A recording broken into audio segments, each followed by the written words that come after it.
Hello and welcome to a revolution of interdependence. I am really excited today. I get to talk to Jeannie Moravits Smith. And Jeannie is the CEO of Dynamism Leadership. She helps business bosses show up as their badass self, which I love that. We're going to talk about that. She helps them build and retain dream teams and earn massive profits. So I'm super excited to speak with Jeannie today. Jeannie, welcome. Thank you so much for having me, Will. This is my honor to be here. So because we are a revolution of interdependence, we always ask every guest one question as a start off, which is, tell us a story of someone or some group that was the difference maker for you that helped you get here today. So in addition to my mother, not necessarily my parents, but my mother, I can tell you, I'm going to start with, we didn't have a lot of money as a family. I was the youngest of 6 kids. So as my friends were heading off to college out of high school, I was going to go get a full-time job. My mother couldn't promote the idea of college because she couldn't pay for it. So she didn't even see it was really discussed as an option. So I get this full-time job right out of high school. And day one, the people I worked with were like, so you're only here for the summer, right? You're going to be going to college. And I'm like, no, this is my full-time job. And they thought that was so ridiculous that every day they'd bring in like an application. And I'm like, well, I can't afford that. They're like, well, look at these other options. Like, they educated me on college as an option. And I ended up saying, okay, I'll go to the junior college, but I need to work here too. And they were such beautiful people. I worked there for 2 years and I had a full-time job, full-time school load, and full-time social life, right? And they allowed it to happen. They saw me as like a child of theirs or something. They put me under their wing. There were people who had gone to like Boston University are just like, you have too much intelligence to not pursue higher education. So I'm like, okay, so that was kind of where it started. And as you were talking or asking me that question, there was a teacher at the junior college who took the extra time. He'd say, can you meet me tomorrow morning at 7 a.m? Because we're going to go through your essay writing. He was my English teacher.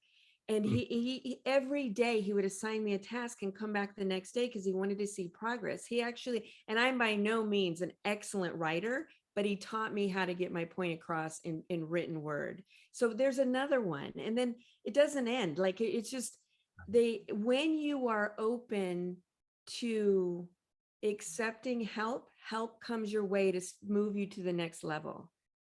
At the junior college, I became really close friends with these 2 women who ended up moving to San Diego State. And so they just assumed when I'm ready to go to get the rest of my undergrad that I'm coming to them. And I'm like, no, I got the associate's degree, I'm good. And they're like, no, same thing. Here's the application. Here's student loans. Here's how you can survive on a grant. Here's all this.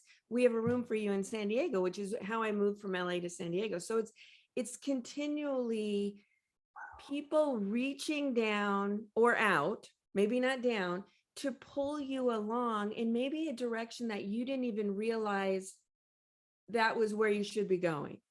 So call it the universe, call it great friends, call it people who see something in you that maybe you don't see in yourself, confidence boosters, you name it. When somebody reaches out, reach up and grab their hand, embrace what they have to give you, and you're going to be amazed at what comes your way. And the last part, because it all ties, kind of closes up this education loop, is I ended up getting a full-time job outside of college, and I was kind of bored a little. So I asked my manager if they would cover the expense for a master's degree. And they said, no one has ever asked that before. And this is the first time now I'm soliciting, I want to go to school. It's not someone else pushing me in the door of the gates, right? Or the gates. So they came back and said they would pay for it 100% upfront. So again, people believing in me. And of course, I better get straight A's for the first time ever to prove to them that their investment was worth it. And so again, like, just be open to receive and you'll be amazed at what comes your way. I love those stories. That There, is beautiful. there wasn't one person, there was a ton. It takes Yeah, a village, right? it does. It does. And that's the amazing thing. When we start to unpack these stories, we're like, oh my gosh, there was a whole cast of characters that contributed to my hero's journey. It may be my journey, but there was a whole bunch of people on that journey that helped me get here. So many, so many. Yeah. And we can talk about another one. And I know you have a lot of questions for me. He has since passed away, but he was my financial advisor. But he was more than that. After my dad passed away, he became kind of a father figure. And he was like, what are you passionate about? I go, I'd love to like run my own business. He's like, why don't you? I go, well, human resources doesn't do that. They need to be on a W-2 in a corporate office. He's like, why? So he challenged me to that, which I was like in 2005, I'm like, why not? So then I started saying that exactly, why not? So I Yeah. help my clients do the same thing. Like, if you're passionate about something, you have a dream about something, don't start saying why, start saying, why not you? If Yeah. not you, someone else is going to take the spot. It should be you, right? So there's been a Uh, lot of people. I love Great those people. stories. Yeah, it's so great. And I'll transition into the work you do this way. So I didn't know you were the youngest of six. That's not a normal conversation topic that comes up. I'm also the youngest of six. So Oh, I kind of know what it's like to grow up in that big family and to really try to like who am I? What is this thing that I belong to? And I know in some of your work you do around sort of helping clients create a culture of trust. And yeah, so I'd yeah. love to dive deep into that because I work with large organizations, mostly tech companies. And this idea of trust, people think, well, I'm showing up for a paycheck, or maybe I sort of resonate with the values of the company, but I don't necessarily trust everybody there. Talk to us about this idea of creating a culture of trust, because I think it's absolutely critical. So many of the problems we're seeing right now didn't come up during the pandemic. The pandemic just simply unearthed these issues of trust that we already have. So Yes. how do you work with Yeah. clients to do that? Yeah, it's interesting that you say the pandemic really unsurfaced these things because they were always there and people were tolerating it. And then when they saw this opportunity of doing things differently, it was really like, okay, I'm not going to tolerate that anymore. So trust has to go both ways. You have to create an environment where your staff can trust you, and you have to trust them. So you are empowering them to do the job that you hired them to do. How many times my mom would say, if you had a penny for every time, right? Whatever, you'd be rich. Right. So how many times have I seen leaders hire individuals thinking, oh, they're the top 10%, they're amazing A player, and then they don't let them do the job they hired them to do. So you have to trust them to get the job done. You have to communicate your needs, wants, desires, expectations. And I think that that's the biggest problem is leaders only communicate what they think their staff can handle or should hear. Or there's some people who I've worked with who, if I hold the information, I have the power. That does not fly anymore at all. It never did, but more people are standing up for it, right? Standing up Right. against it.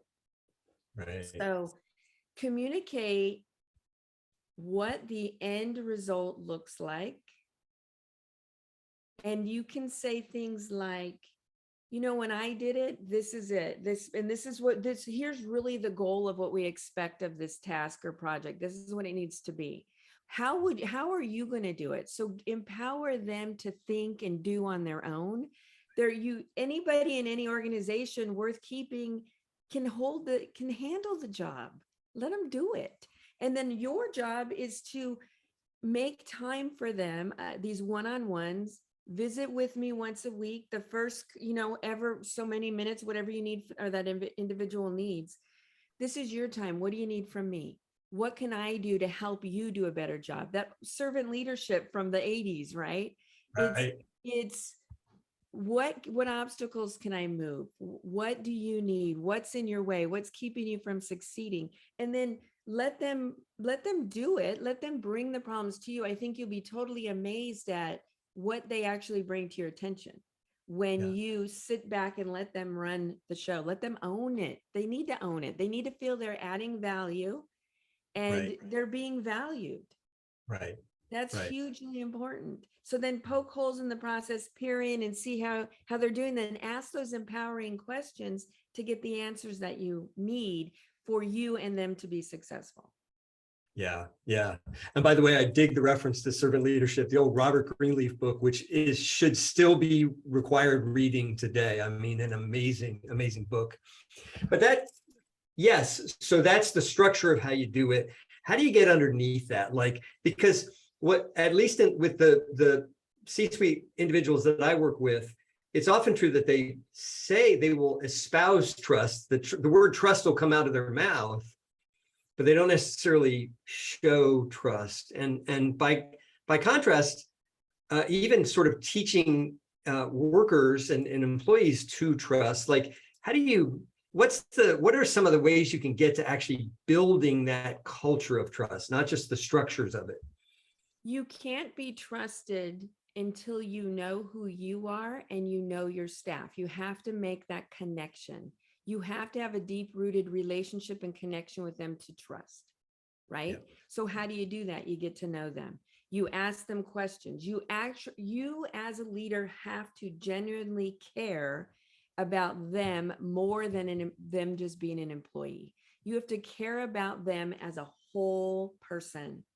And if you don't, you need to either get coaching, counseling, or something so that you start doing that. Because I actually admire the leaders I work with, C-level leaders that I work with, who say, but I don't, because they're at least they're being honest with me. And now I can trust what they're saying. Okay, so, but in order to move your business from here to here and actually have your staff have that sense of belonging, that sense of inclusion, that sense of connection with you, you're going to have to. So let's start working these little steps to get there. So one way to do it, we have a weekly meeting. It's 30 minutes every week, Tuesday at 9. So starting this week, from 9 to 9:08, it's all you. Talk about whatever you want since the last meeting. So if you want to talk about, you got your car painted, let's talk about getting your car painted, whatever it is. Because anything like that, you get to know the person. Like, for example, had I not shared I'm the youngest of 6, you would have never known that. Right. I don't know many youngest of 6. So now you and I have this connection that I would have never known. And you get me at a different level because I shared that. So leaders, you have to share, and you also have to allow your staff an opportunity to share. So ask them. And you could just lay it out on the table. Hey, I know we've worked together for 2 years. I know I've been nothing but business. I want to start making changes. I want to create an environment of trust. Lay out what you want to do. Lay out your goals. Now, I think this might work. Do you think that would work? Co-collaborate with them on a solution. But when you're being vulnerable and showing up and saying, hey, this is, I think I didn't do it right before, but I want to start making changes. And I need your help, because as a team, as a co-collaborator, as a interdependent individual, I need you as much as you need me. Lay it out there. And I think a lot of C-level people are afraid to do that. And that's where I help them a lot. I'm like, well, what are you afraid of? How cool would it be if you got to know that, his favorite color is blue because he painted his car blue, whatever, like whatever it is. It could be as simple as that or a lot more.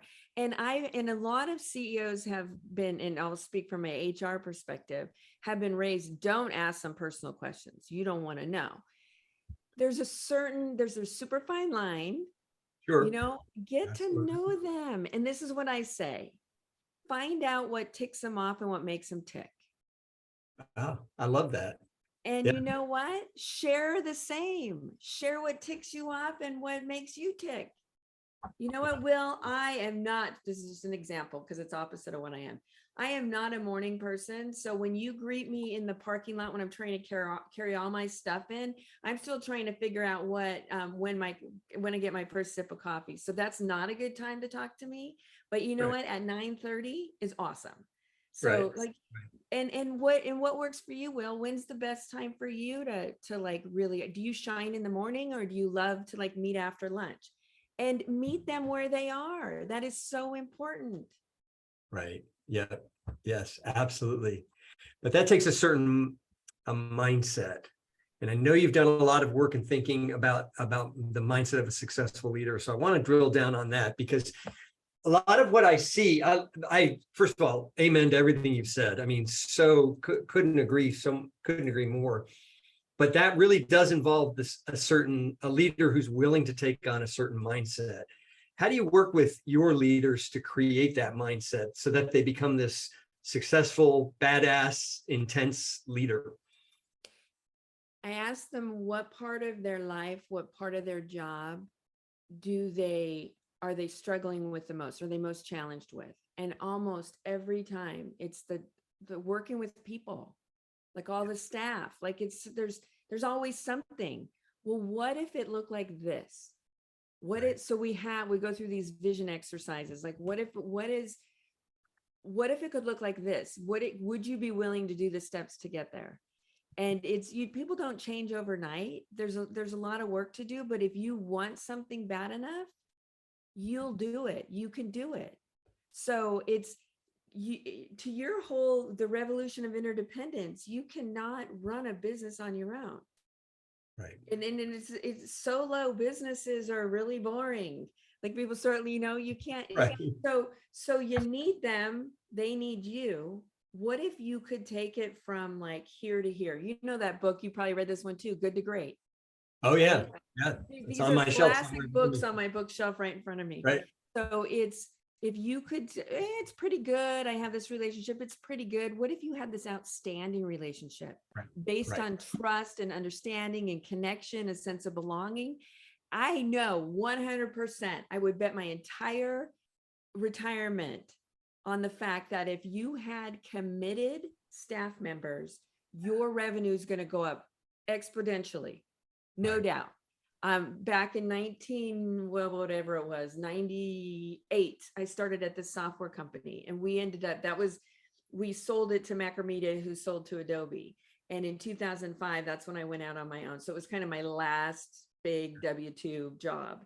And I know exactly how it works and I know what you need to do. It's not easy. It's a lot of work. It's like anything, any relationship we have with our significant other. It doesn't come easy. You always have to work at it. Even with your relationship with your dog, you have to train, you got to work with them. You got to take them for a walk or they drive you crazy, right? Yep. So in any relationship, it takes work, but you just have to start somewhere. And the little baby steps you do today, just a little bit more tomorrow, and pretty soon it becomes natural for you. That's how you start switching that whole mindset around. And it really starts with the thoughts that come in your head, into the amygdala. And if you are conscious enough of what's important to you, your core values, you can keep it from pushing down into reaction mode and you push it up to your frontal cortex and respond the way you want. When you start doing that in every single incident of your life, at the grocery store, the car in front of you, who I don't know, why is he stopped at a green light? Because he's on his phone. Like, you don't know, maybe he's dealing with someone sick, right? Right. Switch that way of thinking, you'll start showing up differently. Yeah, I love that. But it takes time and you have to walk people through that. I guess my follow-up question to that is, how can you help? Because I'm going to use this as a bridge to talking about emotional intelligence, which I know you do a lot of work on, but how do you get leaders to understand the value of taking that time to really making the long-term commitment to being a new kind of leader, not just acting a slightly different way, changing tweaking a thing or here, but really being a new kind of leader? How do you invite them into that journey? So there's a couple different things. One, some really good hardcore talks, some great questions from someone like me that are open-ended and really get the person talking about their feelings and their emotions. Yep. And then there's tons of assessments that you can actually give some raw data to. And one of them is the Energy Leadership Index that I am certified to administer and debrief. And it talks about what happens to your energy when you get stressed versus when you're in your perfect situation, which is really rare, but you're with your friends at a dinner party and you're functioning up here at a level 5 or 6, everything's fantastic. And then what happens at work when you're under stress? Because I know another employee relation issue, you drop down to a 1 or 2 and start reacting in ways that it's survival mode.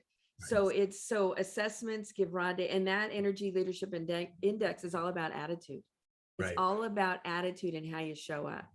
And that particular, I don't say this very often over the span of my career when it comes to an assessment, but that one was life-changing. It was eye-opening for me. What happens under stress and how we react. I wasn't even aware of it. And in order to be certified to debrief, I had to be debriefed 5 times by 5 different people. So I had 5 different perspectives on my data. That was very fascinating and eye-opening. And I like to start my coaching programs with that assessment because it just gives some different type of data for the leader to see, oh my gosh, you're right. That's exactly what happens. Yeah. And it's striking to me, I'm sure when you started in the HR field, you weren't talking a lot about things like energy leadership. Is that fair to say? Fair to say. Oh yeah. It's been 3 decades of human-centric type work, specifically in HR roles. It's been about a good 25 years. And so, probably the last 5-7 years, it's definitely been a lot more about the emotions, the feelings, the senses of sense of belonging, that type of thing. It's a new turn, but I love it. I think it's very healthy for the world of work, which my plan is to change the world of work 1 leader at a time. And it's simply allowing leaders to connect with themselves deep enough that they can allow themselves to connect with their staff. And you can't do that until you figure out who you are. Right. And I don't know how many leaders I've worked with who show up every day in a manner that they don't love it. They do it because they thought that that's how they're going to get promoted. That's how they're going to be successful. That's the way that so-and-so leader showed up, and that's their role model. But when they go home at night, they're like, man, that didn't feel good. That didn't feel good. Right. Have you seen the show on Apple called Severance? No. So the central premise is people who get a chip put into their brain so they don't remember anything at work when they're at home, and they don't remember anything from home when they're at work. I have to check this out because it's on Apple. Yeah. I'm going to check that out because I used to joke around about, I had this job. It was the head of HR, and it was in La Jolla. And I would drive into an underground parking lot, park my car, and I would get, right before I got on the elevator in the parking lot underneath, I'd put my corporate hat on, fake hat. And then I'd go up, be all professional and serious. And then I would take my hat off and throw it in the trunk and go to happy hour. Right. And I was just like, what is wrong with this? What is wrong with this picture? Because I thought that's what you did. You showed up so professional. And the beauty is, I was like, I was able to recognize that it didn't feel right. I'm going to check out this movie because that's a good reference to. That's unfortunate because I think where the world is evolving, leaders that true solid leaders like Gary Ridge from WD-40. Do you know him? I don't. Yeah. I met him in person and I was just like, oh my goodness, you are the incredible leader. He's an incredible leader. They're showing up like we've been talking about, their whole self, treating people not just as an employee and what you can offer the organization, but as a whole. And a lot of leaders, many leaders, I'm not going to say they're afraid, like if I let them show up as themselves in the work environment, we're never going to get anything done. And it's actually quite opposite. The more that you let them be whole, they're going to give way more. You know, we were talking about that earlier, how the commitment they're going to have to you if they feel they belong there. And all they want to do is add value and be valued. So what, and that you have to have trust as the foundation in order to feel that. I love that. Tell me, I'd love to hear about your journey, because I'm sure you could have kept going up the ladder of corporate HR. I'm sure if you were at that level, you certainly had offers and opportunities to keep going in the corporate HR space. What was your journey? I know you mentioned your financial advisor who sort of said, no, you could do this if you wanted to, but there was a bunch of things that happened before that. So I'd love to hear about your journey to being a sole, to being the CEO of your own organization and not working for somebody else. Yep. So there were a lot of things leading up to it, and I would just kind of put them in a bucket, and there were some fascinating, to say I don't even know how to describe some of the incidents I was involved in.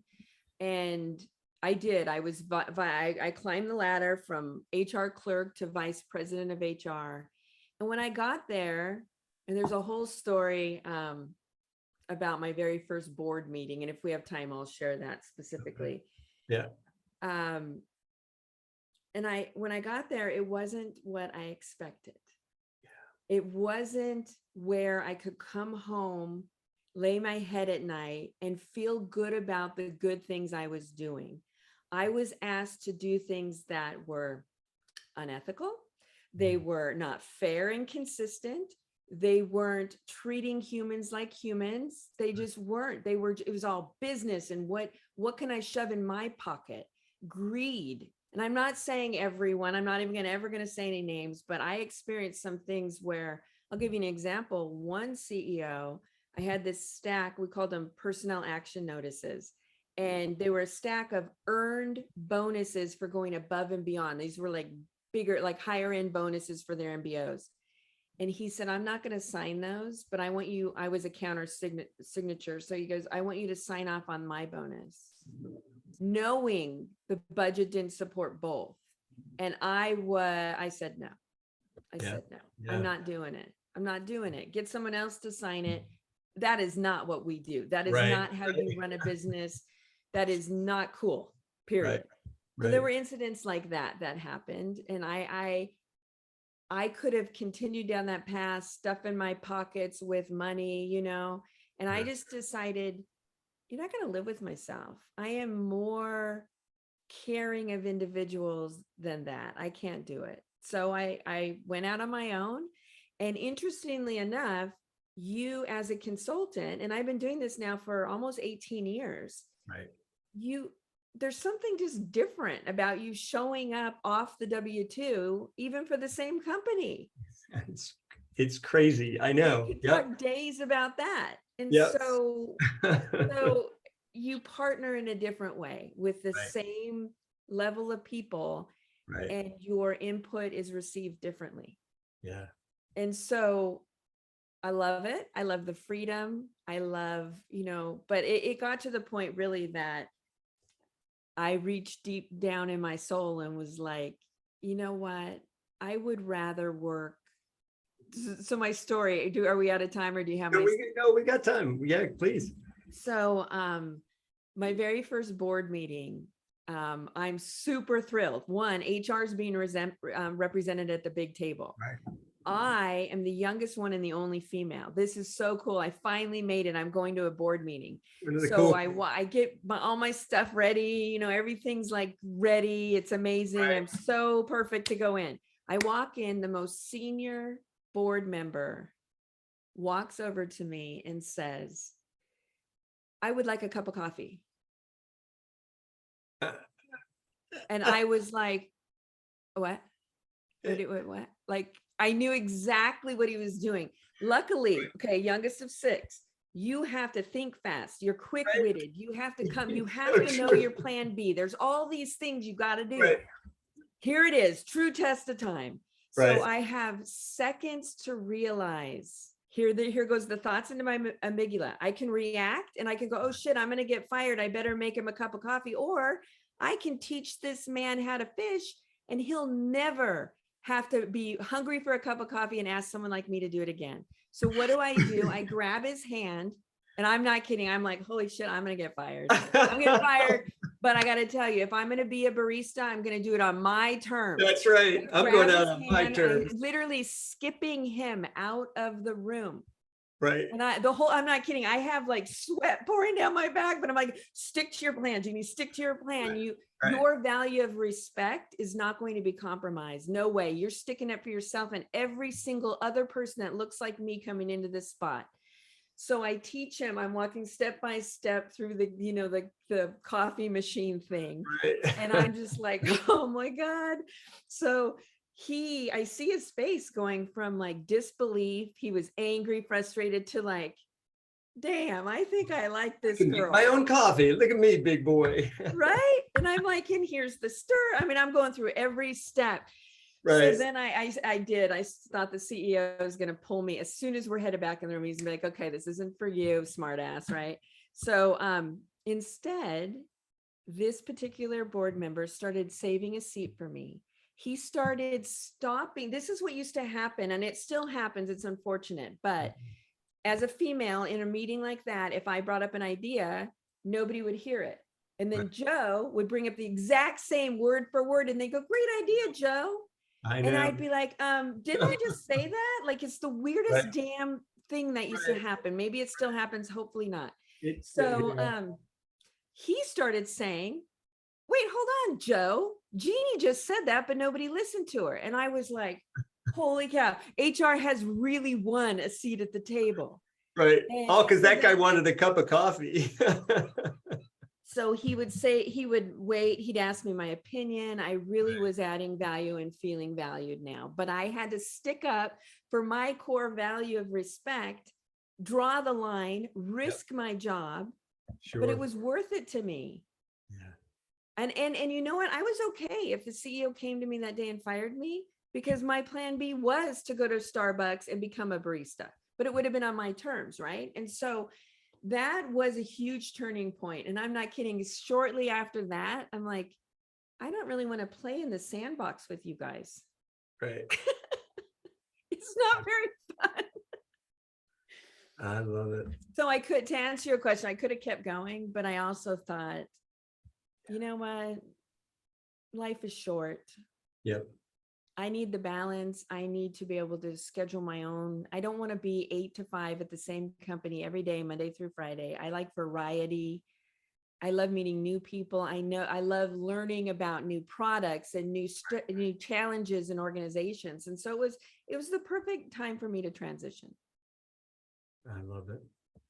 Well, Jeannie Moravits Smith, this has been an amazing conversation, a lot of fun. And I know people, because of listening to you, are going to want to connect with you, figure out how to work with you, or find out more of your stuff that you're working on. So how do people find you in this world that we live in? The best way is to go to the website. It's Dynamism Leadership, DYNAMISM, leadership.com. On there, you can actually click on the calendar and book a call with me if you'd like. And all the other social links are there too. So whatever you're into, Twitter, Instagram, LinkedIn, all the links are there. So that's probably the best way to get a hold of me. I love it. Jeannie, thank you. This has been a great conversation. Thank you for your presence. Yeah, thanks for having me. It was a lot of fun chatting with you. All right.